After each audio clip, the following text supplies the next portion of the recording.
All right, what is up, everybody? We are back with another edition of Everyday Hoops. Hope you guys are having a good one. Today, I'm going to be talking about and recapping some of the early free agent moves we have had for agencies in a couple of days, and there's already been a lot of action and movement going on, so I'm going to talk about some of those moves here in today's video. Thank you guys for the views on the videos and the shorts recently. I really appreciate it. If you do like the content around here, consider subscribing, liking, turn notifications, doing all stuff like that. I'd really appreciate it. It really helps out a lot. Links to my Twitter and all that stuff down in the description below. And yeah, don't waste any more of your time. Let's get right into it. So to start today, something that happened a couple of days ago, but I want to get my thoughts on. Kyrie Irving is going to decline his $43 million player option with the Dallas Mavericks, and he will intend to sign a 3-year, $119 million deal to stay in Dallas. Kyrie, coming off of a torn ACL, gets a little bag, but also takes a little bit of a discount from Dallas. He gets to stay now with him, Anthony Davis, and the newly drafted Cooper Flag to form that little big three. And I love this for both sides. I love it for Kyrie because I feel like Dallas has kind of been is his home now. You know, he was on that finals run team. He's been there, and I just feel like Dallas has really embraced Kyrie, and Kyrie's really embraced Dallas. So I really love that he's been able to stay there, especially off this ACL injury. He gets a, committed deal instead of just like a 1-year flyer player option type of thing. He gets to work out a long deal. And again, for Dallas, it gives him a tiny bit more flexibility to maybe get some more pieces in. They've been looking for another point guard to come in this free agency. Guys like D'Angelo Russell, Dennis Schroeder, guys like that. So I think this is a great move from both sides, honestly. And yeah, I really like it for Kyrie, man. I really like that he's staying in Dallas. I feel like that's his new home now. Another move made a couple days ago, Fred VanVleet. The Rockets will decline his $44 million team option for this year and re-sign him to a 2-year, $50 million deal. And again, there's another one where I really like it for both sides. For Freddie, he already got his money. I feel like he really has, been huge for Houston. The last 2 years since being there, he's helped them succeed. He's been the perfect guard for them. And what he does and what he provides on the court is just something they've desperately been needing. And now he stays there. And also, he already got paid. Rockets, remember when they first signed him, everyone thought, oh my God, this is such an overpay. Why did they give so much money to a guy like Fred VanVleet? It was for a reason. They had money. They wanted to bring him in because they thought he was going to do wonders for this team, and he definitely did. But also, they already paid him. He already got his big payday. So now gives him a little more leverage to where, he could stay longer. He lost a lot of money. He was going to get paid $44 million. Now it's dropped down to $25 million per year. But it's a 2-year deal. He has to stay in Houston now, with the Rockets being so busy this offseason, bringing in Kevin Durant. Apparently, they're going to re-sign guys like Jeff Green and Aaron Holiday and them. Fred VanVleet gets to stay around in Houston. I think it's a perfect move for both sides, where the Rockets still have a little more flexibility and keep him around, while he still gets to be on a winning situation. So I think, again, another move that I think has been perfectly done from both sides. More re-signing moves that happened a couple days ago. Nas Reed is staying in Minnesota. Big Jelly signing a 5-year, $125 million deal to stay in Minnesota. He got paid. I like this for Nas Reed. Being an undrafted player coming out of LSU, Minnesota took a chance on him. He's been getting better and better with more opportunity as years go on. Won the 6th man of 2024. Last year, he had a career year in terms of numbers, and one of the best 6-man in the league. Get paid pretty nice money, going from undrafted to getting paid about $25 million per year. Pretty big come up for him. Apparently maybe there was going to be some other suitors, that wanted to give him starting jobs and all that stuff, but he decided to stay in a place where he was loved. It's not just on the court, but off the court as well. Minnesota has fallen in love with Nas Reed. The Wolves fans over there adore him. They love him so much. They've shown so much appreciation for him. So I feel like it's only right that he gets to stay for a couple more years in, Minnesota. It's just the fans love him. The love that he's been getting shown over there has just been so awesome to see. For Minnesota, maybe, is it an overpay? Potentially. You pay $25 million a year to a guy that's going to come off the bench and be a 6-man. Especially nowadays in the second apron era where everything, all money, is important and all that stuff. But I think it's just something they kind of had to do. It was either pay him that money or going to lose him in free agency. And Nas Reed is such an important piece to this team that I kind of was like, I guess we had to overpay for him. We had to give him kind of a big bag. But at the end of the day, it's like, who else were we going to give money to? You know, it's not like we had a crazy amount of money, especially with Nikhil Alexander-Walker. Looks like he's moving on and he's gonna be, getting a little bag from somewhere else. So at least we got to keep some of these guys around. So Nas Reed gets the big bag, which I love it for him. Yeah, man, I love Nas Reed. I mean, I've been liking him since he came out of LSU and he was an undrafted guy. I remember when he, was in the summer league and he was, preseason, he was getting minutes. I was like, dang, this guy should get a lot more minutes. And then now to see him get paid 25 mil, it's crazy, man. Shout out to Nas Reed. Next, talking about a trade that happened on Saturday between the Cavs and the Bulls. The Cavs sent Isaac Okoro to the Chicago Bulls in exchange for Lonzo Ball. Very interesting move. Lonzo, of course, he missed 2 full seasons due to a knee injury. Came back last year, had a pretty solid season in the 35 games that he did play, and he just is a good role player. You think the idea of Lonzo Ball when he's healthy is premier role player. A guy that can, with good size, 6'5", 6'6", he can play multiple different positions. The guard, he can even be a small forward at times when you really need him to. He can shoot the 3 ball well. He's going to defend, especially on the perimeter, great defender. And go over there when you have Darius or Donovan, one of them sitting on the bench. He could be a secondary ball handler, a playmaker. He can rebound, grab and go. Like, he could just do so many different things on the court and play so many different roles. I think for the Cavalier, what the game he plays and what his value is on teams like this. The Cavs are a team that are trying to win a championship. And Lonzo Ball, this is like the perfect fit of team, that Lonzo should be on, is these type of contending teams. And the Cavs get him. I think it's a great move. And personally, as a Cavs fan myself, I'm super excited to have Zoe here. I think he's just a perfect addition to us. For the Bulls, very, very interesting. There are reports out there that saying, at the trade deadline, they were offered a first-round pick for Lonzo Ball, but they didn't want to take out the contract of Marcus Smart. And even during the draft, I think there's reports that the Pelicans offered that pick that eventually ended up going to the Hawks. That Pelican Buck pick that ended up being the Derek Queen selection was offered to the Bulls, and the Bulls didn't want it. And now they trade him for Isaac Okoro. Okoro has been a guy who's 5th overall pick back in 2020. Great perimeter defender and very athletic. He's still young. He's still like 24, 25, but he just hasn't really figured out the offensive side of the ball. Not a plus on the offensive end. Can't really shoot the ball still. Coming off the worst season of his career last year, where he averaged career low in points per game, career low in minutes, career low in games played. And he just kind of fell out of the Cavs rotation at one point. And the Bulls somehow, I guess, look at him and think, what, he's still young. He can defend. We maybe could unlock him. I don't really know.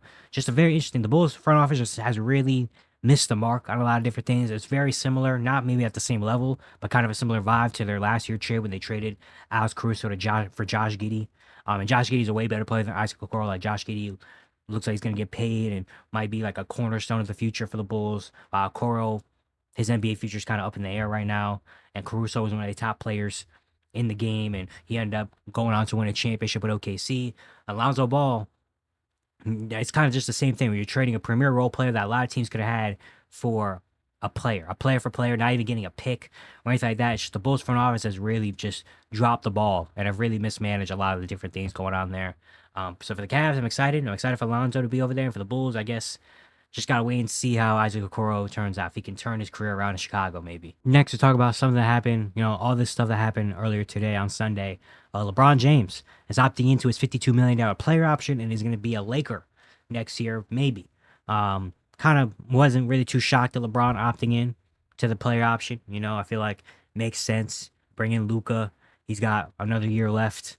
You just wait out a year, see how the experiment goes with him and Luka. But the bigger news is about the comments that were made after the player option, where Shams and Rich Paul and a lot of different things reported saying that LeBron, is monitoring the situation, doesn't know how much. I think the quote is like, looking at the future, knowing that the Lakers are kind of building for the future, but he still wants to win championships and doesn't really know how well this roster is going to really fit. And just very interesting comments that make you think kind of like, like, does LeBron actually want to be in LA right now? Does he actually like the situation going on with the Lakers?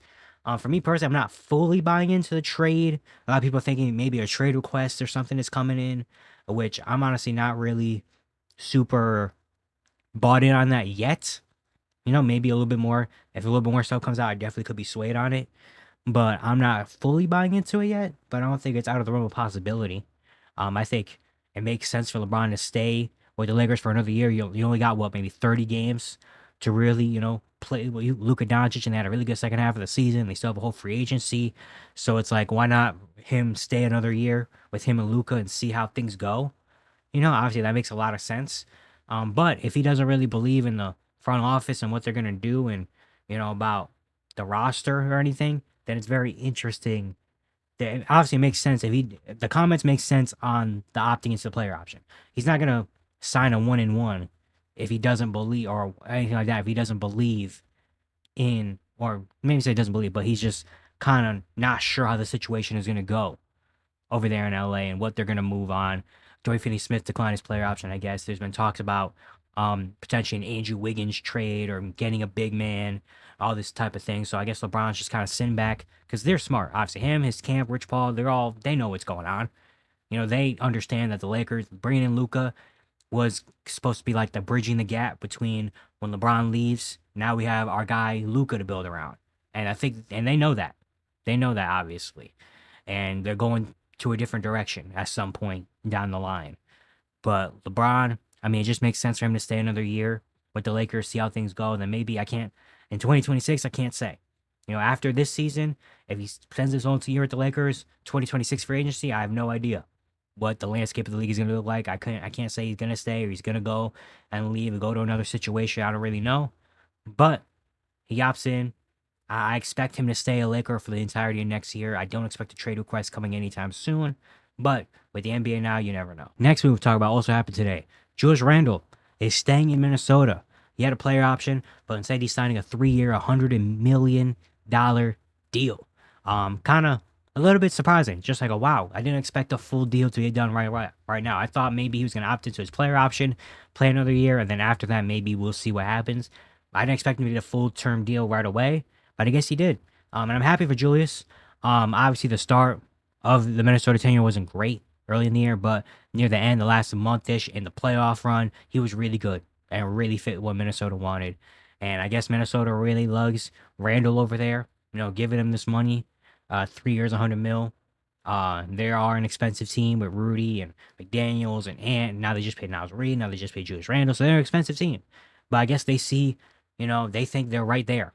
I mean, they made it to the Western Conference Finals last season, and Randle played a huge part in that during that run.